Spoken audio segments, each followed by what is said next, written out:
جس مٹی میں سے ان کو فائدہ مل رہا ہے اس ملک کے ساتھ دشمنی کر رہے ہیں. سر یہ اب برداشت نہیں ہوگا.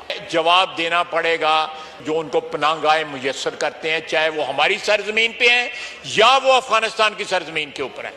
انف از انف. یہ اب جو ہمارے صبر کا پیمانہ جو ہے پاکستان کی حکومت کا، پاکستان کی افواج کا جو ہے لبریز ہو چکا ہے. ناظرین السلام علیکم.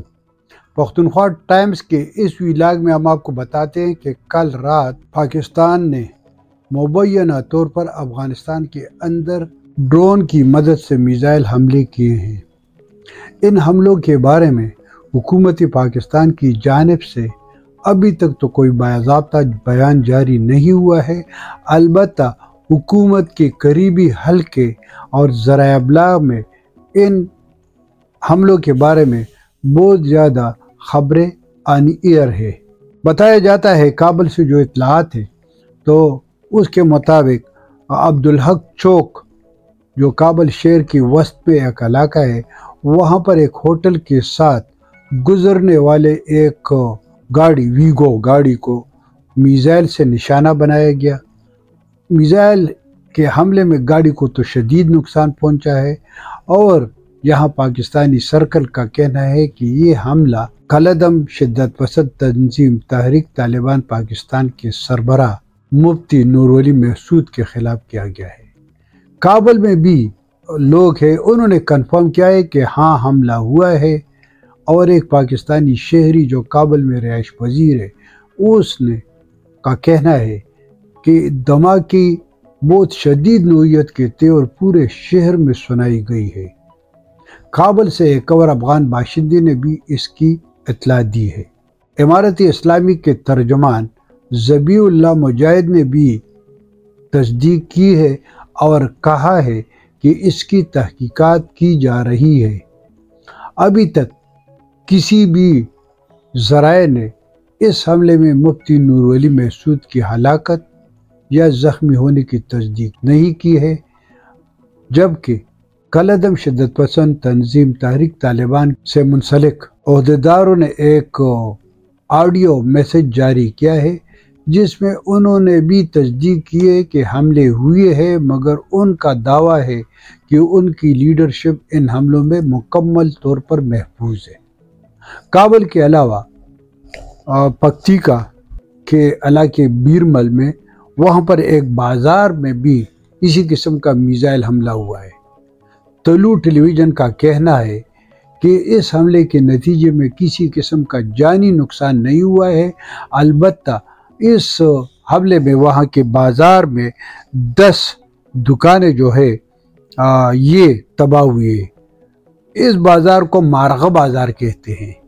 پکتیکا کے علاوہ خوست اور جلال آباد میں بھی پاکستانی ذرائع کا کہنا ہے کہ وہاں پر بھی کالعدم شدت پسند تنظیم ٹی ٹی پی کے جو روپوش کمانڈر ہے ان کو نشانہ بنایا گیا ہے.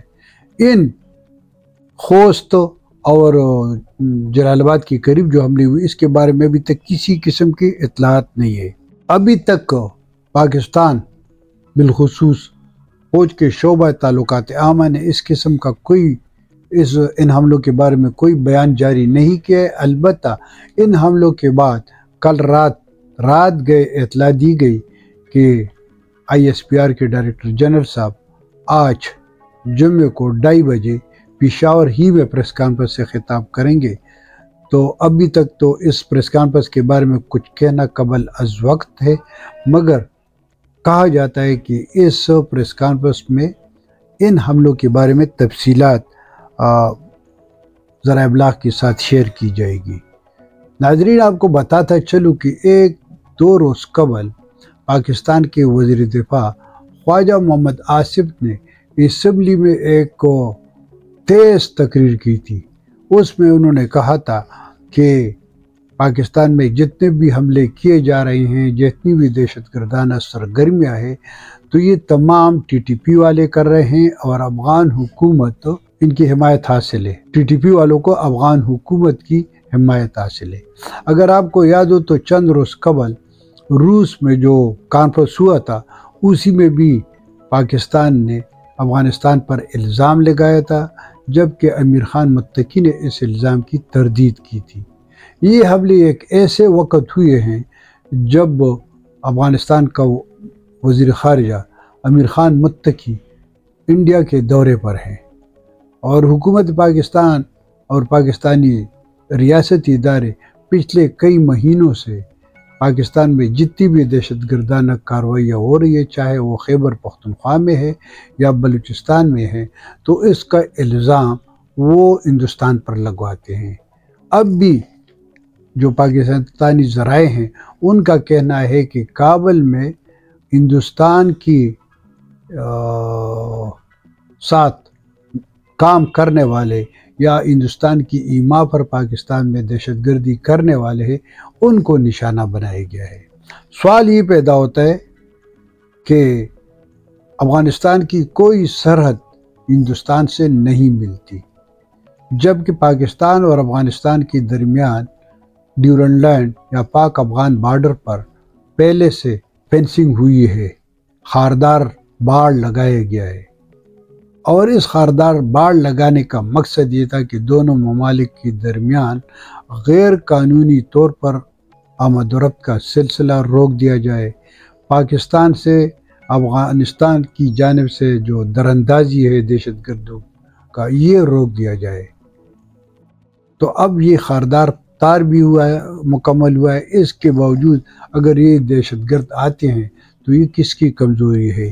افغانستان کی امارت اسلامی نے ان حملوں کے بارے میں کوئی منفی یا مثبت رد عمل کا اظہار نہیں کیا ہے، البتہ افغانستان کی سیاست میں متحرک کچھ افغان باشندے جو زیادہ تر اس وقت بیرونی ممالک مغربی دنیا میں رہائش پذیر ہے، ان کی جانب سے شدید الفاظ میں مذمت کی گئی ہے۔ ان میں ایک بلال سروری صاحب ہے، اور بلال سروری صاحب نے یہ کہا ہے، جب اس نے اس کی مذمت کی تو اس کا کہنا ہے کہ امارت اسلامی کے درمیان جو گروپ بندی دڑی بندیاں ہے، اس کی وجہ سے پاکستان کو موقع مل رہا ہے کہ وہ یہاں پر آ کر حملے کر دے۔ افغانستان میں کے سابق حکومت ادوار میں مشیر جیلانی زواق نے بھی اس حملوں کی شدید الفاظ میں مذمت کی ہے۔ اسی طرح پروفیسر ڈاکٹر اسماعیل یون نے بھی ان حملوں کی شدید الفاظ میں مذمت کی ہے۔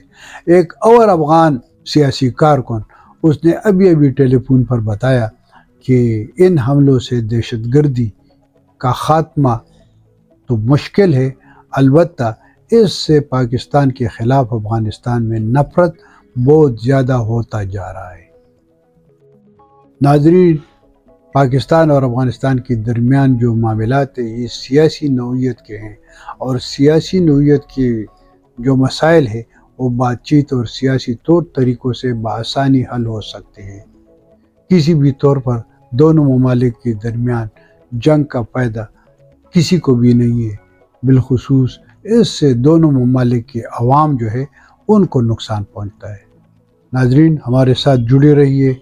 پاکستان اور افغانستان کے حالات سے باخبر رہنے کے لیے پختونخوا ٹائمز کو سبسکرائب کیجیے۔ بہت بہت مہربانی۔